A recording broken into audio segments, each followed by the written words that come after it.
Doctor صاحب آپ نے جب جواب دے رہے تھے تو ایک ذہن میں سوال پیدا ہوا کہ کیا جب ہم لقمہ چباتے ہیں اس کو زیادہ چبانا چاہیے؟ کیا اس کا بھی قبض کے ساتھ کوئی تعلق ہے؟ دیکھیں بات پھر وہی ہو جاتی ہے کہ اگر تو میدا کی مصنوعات ہوں گی تو وہ منہ میں فوراً گھل جائیں گی. اگر اس میں ریشہ ہوگا لازمی طور پر اس کو، جیسا کہ میں نے کہا تھا کہ منہ سے عمل شروع ہو جاتا ہے، تو وہ اس کو لازماً زیادہ چبانا پڑے گا. جو ہی وہ لعاب دہن اس میں شامل غذا زیادہ سے زیادہ ہوگا، اسی قدر ہاضمے کا جو عمل ہے وہ بہتر طریقے سے ہوگا. میدا میں جا کر بھی جو یہ نیچرل غذائیں جو ہیں اچھا کردار ادا کریں گی ہر لحاظ سے. ڈاکٹر صاحب آپ نے ہمارے ناظرین کو ریشہ دار غذاؤں کے بارے میں تو بڑی تفصیل کے ساتھ بتا دیا، اور مجھے امید ہے کہ ہمارے ناظرین بھی ان باتوں پہ عمل کریں گے اور اپنی صحت کا خیال رکھیں گے. تو ڈاکٹر صاحب کیا پانی کا استعمال قبض کے علاج میں بھی کچھ کردار ادا کرتا ہے؟ اور اگر کرتا ہے تو کس حد تک پانی کا استعمال کرنا چاہیے؟ اس بارے میں بھی بہت ساری تحقیقات ہوئی ہیں اور ان کے نتائج نہایت مثبت نکلے ہیں. پانی کا کثرت سے استعمال جو ہے یہ بہت اچھا کردار ادا کرتا ہے. اس بارے میں ہمارا ایک ریسرچ پروڈکٹ یا ایک آرٹیکل ہے، وہ آپ تفصیل کے ساتھ ویسے بھی اس میں ملاحظہ کر سکتے ہیں. یا چونکہ محدود ٹائم ہوتا ہے اس میں زیادہ تفصیل میں نہیں جا سکتے، لیکن جو ہے پانی کا کثرت سے استعمال، اس سے انتڑیاں یوں سمجھیں کہ واش ہو جاتی ہیں اور قبض جاتا رہتا ہے.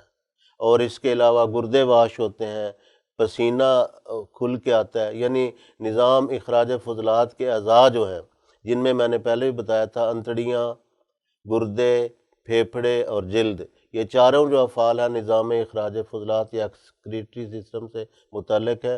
ان چاروں کے جو افعال ہیں وہ بہتر طریقے سے انجام پاتے ہیں. لہذا پانی کا بکثرت استعمال حد درجہ مفید ہے، نہ صرف انتڑیوں کے فعل کے لیے بلکہ دوسرے جو اعضاء ہیں ان کے افعال کے لیے بھی بہت ممد و معاون ثابت ہوتا ہے. عموماً ڈاکٹر صاحب کتنا پانی استعمال کرنا چاہیے، اور کیا پانی ابال کر استعمال کرنا صحت کے لیے زیادہ مفید ہے یا ویسے ہی پانی استعمال کیا جا سکتا ہے؟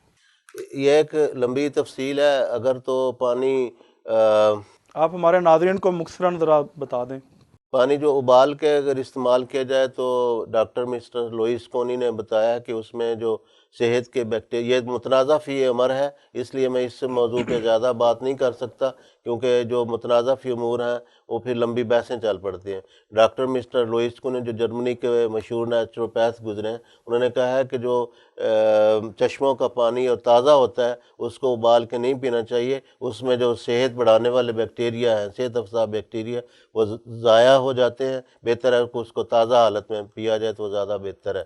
اور اگر پانی باسی ہو، پرانا ہو تو ٹھیک ہے، ظاہر ہے اس میں ایسی کئی چیزیں، ایسی کئی فونتیں پیدا ہو جاتی ہیں، اس حالت میں اس کو ابالنا چاہیے. جس طرح گھروں میں ٹینک بنے ہوتے ہیں اور پانی 1-2 دن کا جمع ہوتا ہے، یعنی کہ اس کو ابال کے استعمال کرنا جی، چاہیے. ان کو اس کو اور ابال کے ٹھنڈا کر کے استعمال کرنا ابال کر اور ٹھنڈا کر کے استعمال کرنا چاہیے.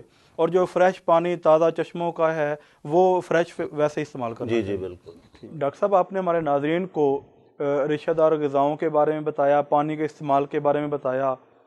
تو یہ بتائیں کہ اس کا قبض کا کوئی ہومیوپیتھی میں بھی پینٹڈ علاج موجود ہے؟ خدا کے فضل کے ساتھ ہومیوپیتھی میں اس کا بے ضرر اور مفید علاج موجود ہے. بائیوکیمک میں اس کا مفید اور بے ضرر علاج موجود ہے. ہوتا یہ ہے کہ جو خراش دار ادویات ہوتی ہیں جو انتڑیوں کو چھیل دیتی ہیں اور زخم پیدا کرتی ہیں، بالآخر السر پیدا کرتی ہیں، ان کے نقصانات ہیں. لیکن ہومیوپیتھی میں جو علاج ہے اس کا نقصان نہیں ہے. تو وہ میں پڑھ کے سنا دیتا ہوں. یہ ایک دوائی M7 ہے، اس کا نسخہ میں آپ کو بتاتا ہوں. M7 اور M37 یہ دونوں مرکبات ہیں ہومیوپیتھی کے. اگر ان کو استعمال کیا جائے تو اس کے ساتھ قبض کا اللہ کے فضل کے ساتھ پرماننٹ علاج ہو جاتا ہے.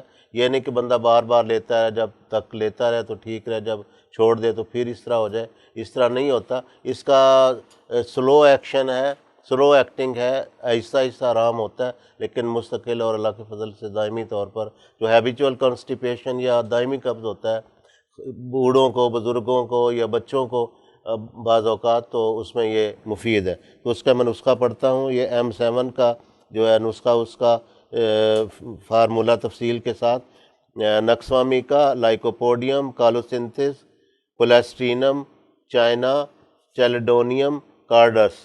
تو یہ 30 طاقت میں، 30 پوٹینسی میں، 30 طاقت میں ساری ادویات جو مرکب کروا لیں کسی ہومیوپیتھک سٹور سے، اور لیکوڈ فارم میں 20 ml لیکوڈ یا مائع کی حالت میں بنوا لیں، تو ساتھ خالی جو ہومیوپیتھی کی گولیاں، ڈسکٹس یا گلوبیولز وغیرہ وہ 100 گرام لے لیں، ان کے اوپر اتنے کہ وہ محلول ڈالیں کہ جس کے ساتھ وہ گولیاں تار ہو جائیں، تو اس کے 5-7 گولیاں صبح، دوپہر، شام، دن میں 3 دفعہ استعمال کر سکتے ہیں۔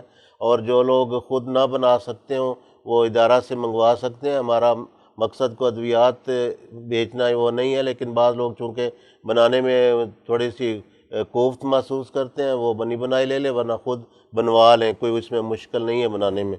اور جو M37 کا ذکر کیا ہے تو یہ بھی بڑی مفید دوائی ہے، دونوں مرکبات ایٹ اے ٹائم استعمال کرنے چاہیے، ہمارے تجربے میں بہت مفید ثابت ہوئے ہیں۔ تو اس کا نسخہ سلفر، پلمبم، نکسامیکا، مرکیورسکار، لائکوپوڈیم، لیکسس، کالوسینتھس، برائیونیا، ایلومینا، یہ 30 طاقت میں، یہ بھی جس طرح کے طریقہ بتایا گیا ہے اس کے مطابق تیار کروا لیں کسی ہومیوپیتھک سٹور سے اور ان کو استعمال کریں۔ یہ بھی قبض کا ازالہ خدا کے فضل کے ساتھ مستقل طور پر کرتا ہے۔ جہاں تک آپ کا کویسچن بائیو کیمک سے متعلق ہے کہ ہومیوپیتھی کے ساتھ بائیو کیمک ادویات کوئی ہوں، تو بائیو کیمک نسخہ ہے کلکیریا فلور، کالی میور، نیٹرم میور، سلیشیا، یہ 6X میں کسی ہومیوپیتھک سٹور سے یہ خرید کے تو استعمال کروائی جا سکتی ہیں۔ ویسے بنے بنائے مرکبات بھی اسی شکل میں ملتے ہیں، لیکن خود تیار کروا لیں تو وہ بہت سستا پڑتا ہے۔ ڈاکٹر صاحب یہ M7 اور 37 یہ ملا کے بھی استعمال کی جا سکتی ہے یا بالکل علیحدہ علیحدہ استعمال کرنی چاہیے؟ ملا کے استعمال کر سکتے ہیں، اس سے کوئی فرق نہیں پڑتا، تو بے شک ملا کے استعمال کر لیں۔ M7 اکیلے بھی فائدہ کرتی، 37 بھی اکیلی فائدہ کرتی ہے، لیکن اگر دونوں مرکبات ملا کے استعمال کر لیے جائیں اور ساتھ اگر بائیو کیمک استعمال کیا جائے، بائیو کیمک نسخہ جس کا میں نے ذکر کیا، تو اور زیادہ بہتر ہے۔ ڈاکٹر صاحب آپ نے ہمارے ناظرین کو ہومی اور بائیو کیمک کی ادویات کے بارے میں بتایا ہے، تو اس حوالے سے میں یہ پوچھنا چاہوں گا کہ آپ نے کئی قسم کے علاج متعارف کروائے ہیں، تو کیا کئی قسم کے علاج کا فائدہ بھی ہے؟ نیز کیا یہ تمام علاج ایک وقت میں کیے جا سکتے ہیں، ہربل اور ہومیو اور اس طرح کے؟ اس طرح میرے تجربات کے مطابق زیادہ اثر ہوتا ہے، اور کوئی غذا ہو یا دوا ہو، اگر اس کو مسلسل ہی بندہ قبض کے ازالہ کے لیے استعمال کرتا رہے تو اس کی افادیت کم ہو جاتی ہے۔ اس لیے میرے خیال میں غذائیں، دوائیں، علاج یہ سارے بدل کے استعمال کرنے چاہیے۔ اور اگر ایک وقت میں مثلا اگر کوئی آپ ہربل مثلا قبض کے لیے آپ اسبگول کا چھلکا یا اسبگول استعمال کر رہے ہیں، یا آلو بخارا استعمال کر رہے ہیں، آلو بخارا یا املی کا پانی استعمال کر رہے ہیں، تو اس دوران میں اگر جو M7 M37 بائیو کیمک علاج جس کا میں ذکر کر چکا ہوں، اگر ساتھ وہ بھی شروع کر لیے جائے، پانی کا کثرت سے استعمال شروع کر لیا جائے، ان کا آپس میں کوئی تضاد نہیں ہے، بلکہ ایک دوسرے کو ممد و معاون ثابت ہوتے ہیں۔ اس لیے اگر وہ استعمال کر لیے جائیں تو میں سمجھتا ہوں کہ اکٹھے جو علاج کرنے سے فائدہ ہوتا ہے۔ لیکن یہ ہے کہ مثلا املی کا پانی یا آلو بخارے کا یا چھلکا اسبگول کا یا اسبگول ثابت کا، یہ میں پھر بھی کہوں گا کہ لگاتار اس کو استعمال نہیں کرنا چاہیے، بیچ میں وقفہ کرنا چاہیے، اور سبزیوں کو، پھلوں کو، سب چیزوں کو جو قبض کا ازالہ کرتے ہیں، فائبرس یا ڈائٹری فائبر ہے تو غذائی ریشہ رکھتے ہیں، ان کو بدل کے استعمال کرنا چاہیے۔ ایک ہی چیز کو کرتے چلے جانا وہ ہمارے تجربات کے مطابق مناسب نہیں ہے۔ ناظرین، پروگرام ہم اور ہماری صحت کا جو موضوع تھا وہ قبض بیماریوں کی ماں ہے۔ مجھے امید ہے کہ جس طرح ہم نے اس پروگرام سے فائدہ اٹھایا ہے، آپ بھی اس سے فائدہ اٹھانے والے ہوں گے۔ تو اس سلسلے میں جتنی ہم سادہ غذائیں استعمال کریں گے اتنا ہی ہم قبض جیسی بیماریوں سے بچتے رہیں گے۔ مجھے امید ہے کہ ہم اس پروگرام سے بہت زیادہ فائدہ اٹھانے والے ہوں گے۔ آئندہ ہم آپ کے لیے صحت کے حوالے سے مختلف پروگرام لے کر حاضر ہوتے رہیں گے۔ تب تک کے لیے میں آپ سے اجازت چاہتا ہوں۔ السلام علیکم ورحمۃ اللہ وبرکاتہ۔